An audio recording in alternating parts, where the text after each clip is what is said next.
In One Piece, defeat often equates to death, with even the mightiest characters, past and present, unable to escape the inevitable shift as one era gives way to another. However, for some characters, defeat is not the end but rather the beginning. There is one character in the series who truly stands out for his tenacity after he was beaten by Luffy, who was still a rookie at the time. This character had rebuilt himself, becoming one of the most formidable pirates on the seas, and upon facing defeat for a second time and losing everything that he had built over 2 decades, he had refused to give up. Today he sits as one of the Yonko, equal in status to the man who defeated him all of those years ago. I'm of course referring to the Desert King Sir Crocodile.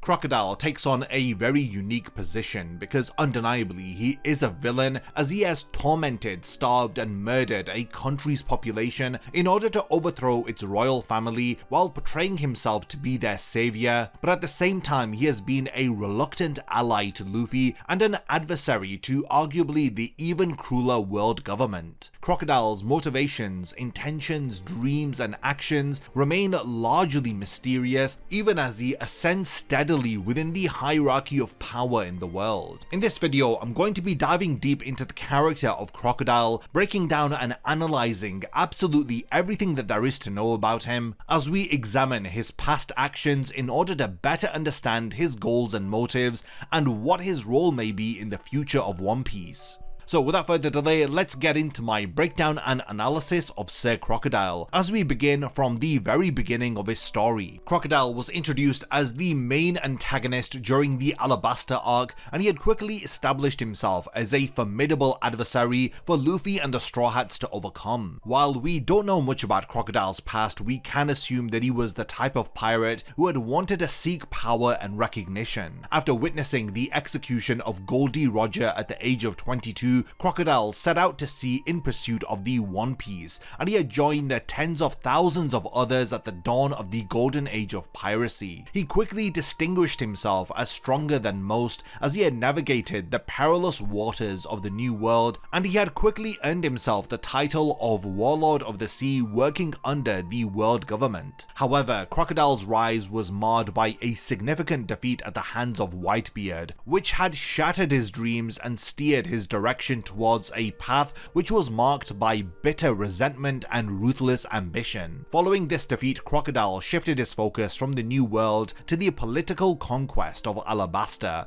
a desert kingdom which was located within the first half of the Grand Line. Under the alias Mr. Zero, he had established and led the Company Baroque Works, a covert criminal organization with the goal of overthrowing the Alabasta kingdom. His plan was meticulous, detailed, involving manipulation, deceit, and a series of calculated moves which were designed to incite a civil war within the kingdom. Crocodile was incredibly villainous within Alabasta, as he'd orchestrated numerous schemes to destabilize the nation, including manipulating its citizens and falsely accusing King Cobra of hoarding precious dance powder. His ultimate objective was to uncover the ancient weapon Pluton, which was rumored to be hidden within Alabasta. Pluton is a ship capable of immense destruction, and if he were to have gotten his hands on it, then it would have granted Crocodile the power to challenge even the most formidable forces in the world. To decipher the poneglyphs that supposedly held the key to Pluton's location, he had taken in Nico Robin and had offered her protection from the world government in exchange for her expertise. The climax of Crocodile's story unfolds when Luffy and the Straw Hats had intervened in his plans,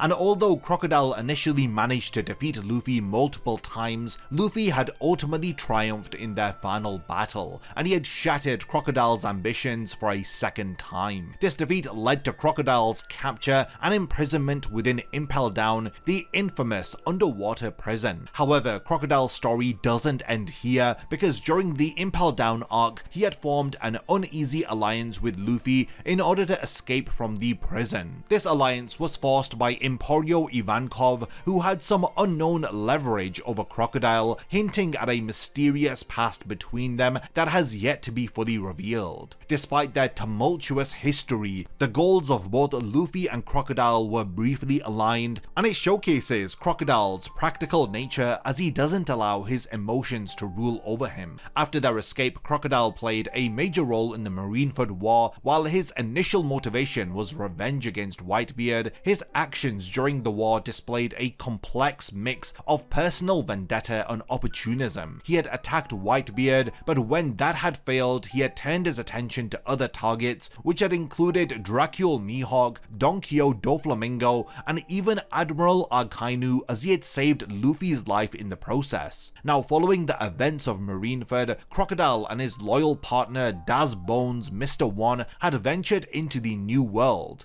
In the wake of the time skip and the dissolution of the Warlord system at the latest Reverie, Crocodile had joined forces with Dracule Mihawk in order to establish Cross Guild. This organization, bolstered by the exaggerated reputation of Buggy the Clown, has now ascended to the status of a Yonko crew, as this marks Crocodile's huge return to power. Typically, I begin these character analysis videos by exploring the real-world influences that had inspired Oda during the creation of this character, as these influences provide important context and valuable insights into the inner workings of the characters in One Piece. However, in the case of Crocodile, we haven't received any explicit information from Oda regarding his inspirations for Crocodile, though we can make some educated guesses. One of the most famous hook-handed pirates in literature is Captain Hook from the story of Peter Pan. Both Captain Hook and Crocodile serve as antagonists to the young protagonists in their stories. There are two main connections between Crocodile and Captain Hook. The first, there's the association with crocodiles.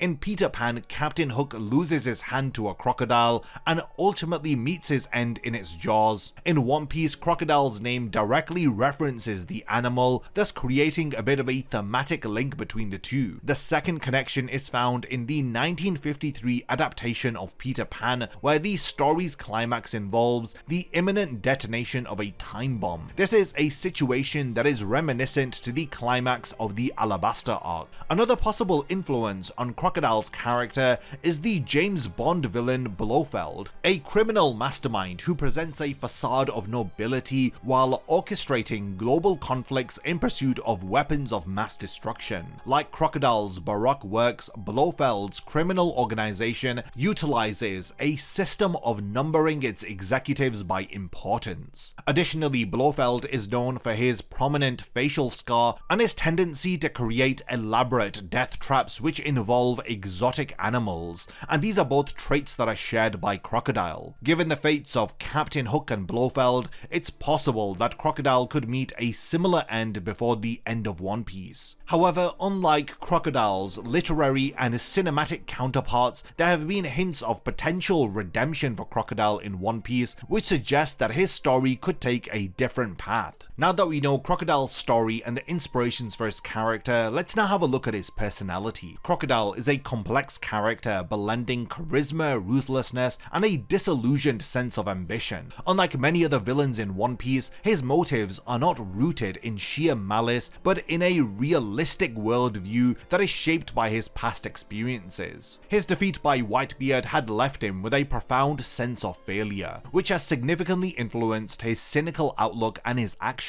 Crocodile embodies the theme of lost dreams and the extreme measures one might take in order to reclaim or replace these lost dreams. Crocodile's role in One Piece serves as a critical counterpoint to Luffy's idealism and his relentless pursuit to be the Pirate King so that he can be the freest man on the seas. While Luffy embodies hope, resilience, and the power of genuine bonds, Crocodile conversely represents the darker side of ambition, where the pursuit of power is tainted by bitterness. His character forces the protagonist to reflect on the cost of their dreams, as well as the ethical boundaries that they may cross in pursuit of these dreams. A central aspect of Crocodile's character is his intelligence and strategic acumen. Unlike many of Luffy's opponents who rely on sheer strength, Crocodile is a master manipulator. His orchestration of events in Alabasta highlights his ability to control and influence others, thus making him a a very formidable opponent. Crocodile's strategic brilliance makes his defeat by Luffy even more significant, as it showcases how much Luffy has grown not only in his physical strength but also in his ability to outmaneuver clever opponents. This is a skill that becomes increasingly crucial as the story progresses. Crocodile's actions also underscore the theme of power and its corrupting influence. Crocodile's initial goal of finding the One Piece was ambitious, but as he had encountered setbacks, his methods had become more ruthless and morally questionable. This trajectory mirrors the journeys of other characters in One Piece who struggle with the corrupting nature of power and the sacrifices that they must make in order to achieve their goals. There is a notable parallel that can be drawn with Don Doflamingo, another character whose pursuit of power and control leads him down a similar path of moral ambiguity to Crocodile. Both Crocodile and Doflamingo are former warlords of the sea with grand ambitions and complex pasts. Crocodile's ultimate goal, which drove him to manipulate and nearly overthrow an entire kingdom, was to gain access to an ancient weapon and ensure his dominance over the world. Contrastingly, Doflamingo's takeover of Dressrosa was a strategic step in a larger plan which had involved Caesar Clown and Kaido, and it was aimed at plunging the world into chaos, as he had believed that he could profit the most from the ensuing disorder. The two characters share a deep-seated cynicism and a willingness to use any means necessary in order to achieve their goals. Their backstories reveal a profound sense of loss and disillusionment, as Crocodile's defeat by Whitebeard and Doflamingo's traumatic experience as a fallen celestial dragon showcase how their pasts have shaped their worldviews and their actions. The parallels between these characters create a narrative symmetry which offers insights into the different ways that ambition and disillusionment can manifest. While there are similarities, there are also differences which are equally significant, as Doflamingo's cruelty is more pronounced and personal, and it's rooted in a childhood filled with betrayal and a desire for vengeance against the world which had wronged him. Crocodile, contrastingly, approaches his ruthlessness more pragmatically. His actions are driven by a calculated pursuit of power rather than personal vendettas, although his hate for Whitebeard does add a bit of a personal element to this.